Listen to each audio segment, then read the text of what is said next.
responsible for so many people being in jail. And I know a lot of people, I'm kind of a William Buckley conservative. If you look at William Buckley, they all was against that. Milton Friedman, Thomas Sowell, because it's, I'm more of a libertarian on that. So it gives the government a reason to intrude into our lives. And if you think about it, the worst thing that the government can do, and this is what the founding father was concerned about, is them taking our property in our lives, in our liberty. And so I would do some things in that area. I would also have more education program, make sure that when people go into prison, that they're treated better. I don't think if you're under government care, you should have to worry about being killed in prison or being raped in prison. And what it does is that it creates a recidivism rates and things like that. So I look at things like that.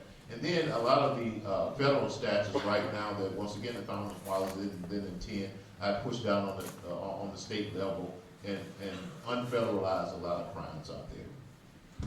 Thank you. In the interest of time, I just want to move on to the next topic so that we have the opportunity to get to everything we wanted to cover.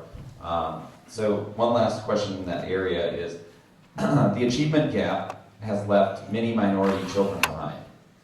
What steps in Congress would you take to help address this, and what kind of programs or leadership would you take part in the community to help improve the achievement gap? We'll start with Lucia.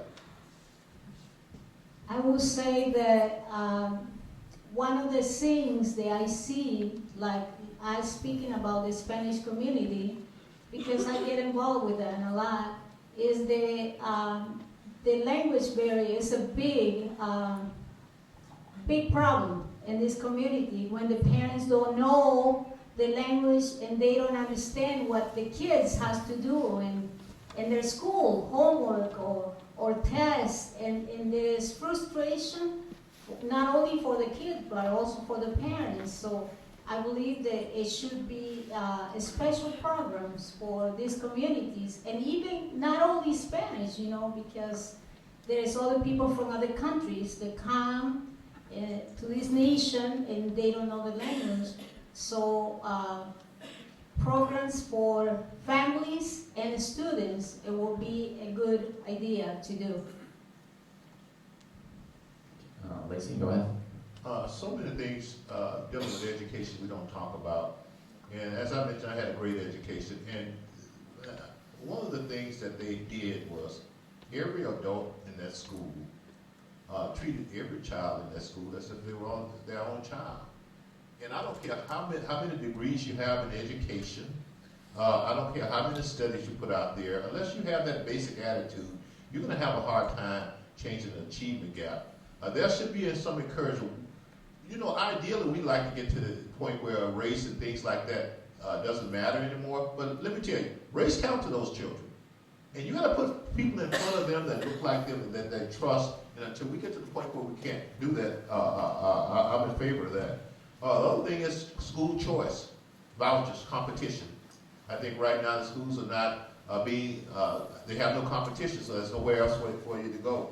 And finally, I push a lot of the decision making that's going on in the Department of Education down to the state level. The only role I see for the federal government in that is perhaps set standards and let the states decide how they're going to meet those standards. And what happened there is that you have best practices and things like that you can leverage for better education. And Allie? I saw a great role for this. I went to Hope Academy about a month ago and I visited them, asked questions. They have an amazing program. I don't know if any of you have ever been there in Minneapolis. They literally have, the parents have to pay, even if it's $10 a month, they are committed to paying it. And sadly, for some of them, that's a lot of money. They have to show up at conferences. They have Bible studies. They have counseling. It's like you can't give just a small piece. Sustainability, it takes a long time and a lot of different elements, and this school has nailed it. And that's, when I saw that, I was so impressed, but it was funded privately. So again, we're talking about the community. They have a ton of volunteers, and the money, everybody sponsored a child from K through 12. And I'm telling you, they did everything from medical to groceries. It was incredible. And these kids, the success rate and the graduation is awesome.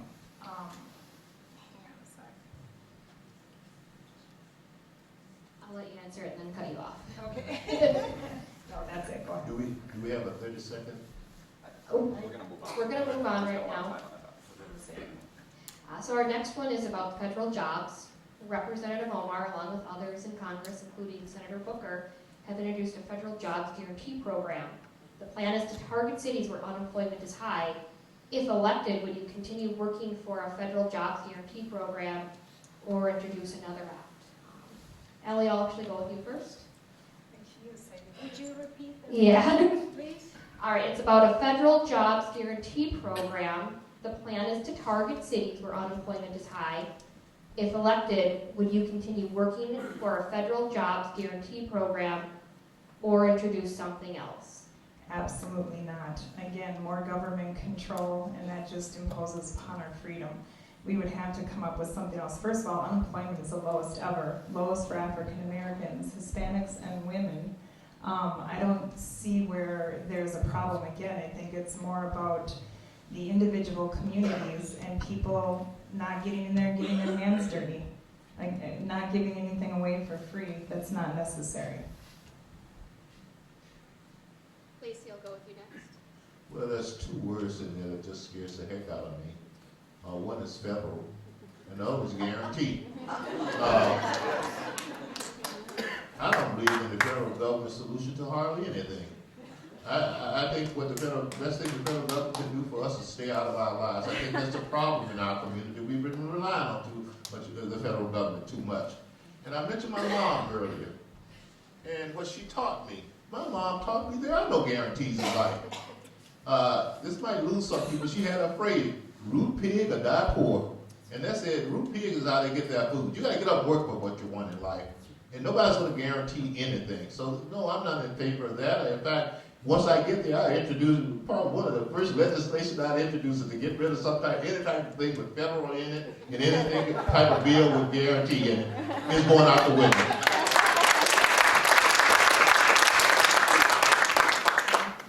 Lucia, go ahead.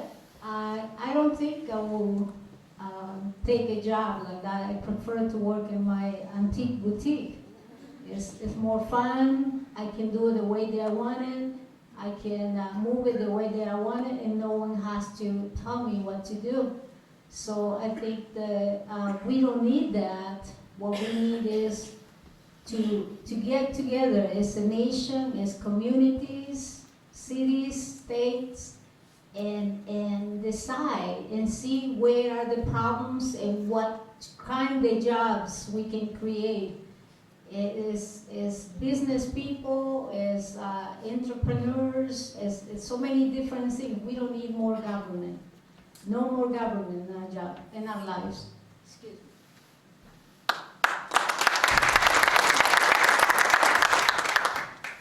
President Trump stated he wants more tax cuts. However, we are facing a higher debt ceiling with continued tax cuts. So how do you do the balancing act of cutting taxes, if you would continue with tax cuts, and work on our debt, our long-term debt at the same time? We'll start with you, Lacey. Well, first of all, the way we're going to pay down the debt is growing the economy and bringing in more tax revenues. And contrary to what people believe, tax cuts actually bring in more tax revenues.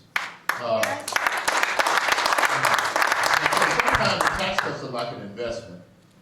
So that's one thing we got to do. But, most important, we got to cut our expenses. The federal government isn't designed for all the things that we're trying to do. It's like the recent Special Olympics.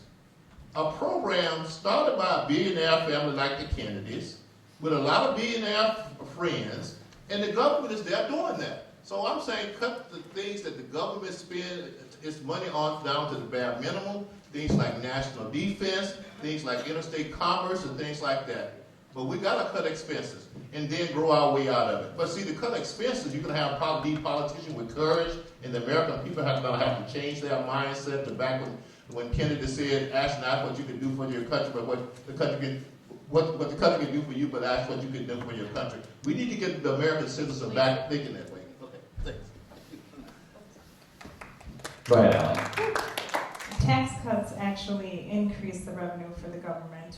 It gives us more freedom to be able to make the choices. Again, the money's in our hands, not theirs. Small business owners can hire more people. They can have more product. People can buy houses. They can buy cars. We need to support our president in these choices. What was the original question? Do you support tax cuts at Yeah, this the time? balancing tax cuts with the debt. With the debt. Oh, and as far as debt goes, the same thing he said. It's absolutely ridiculous suspending the programs. Trump did put together a committee to go through and rake through some of these programs that we have that are being funded every year, and they do absolutely nothing. And we need to do that at the state level as well. But even more so, get the communities involved so we don't have to rely on the darn government. Lucia? So tax cuts are very important because people can buy more, economy move, people that have business have more customers, of course, and about the balancing the budget of the United States is so many crazy programs that we as people ignore how they waste their money and save a little fish. Like in California, they were trying to save some fish. They would not do nothing for the people. And there are so many things that the president had cut off, and I'm happy about because we can use the money for other things. So it can be done.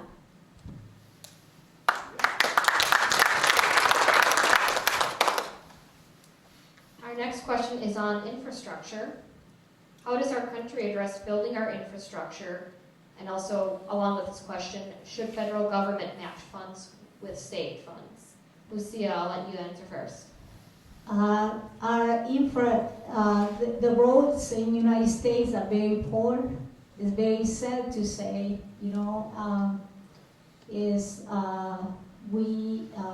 the last administration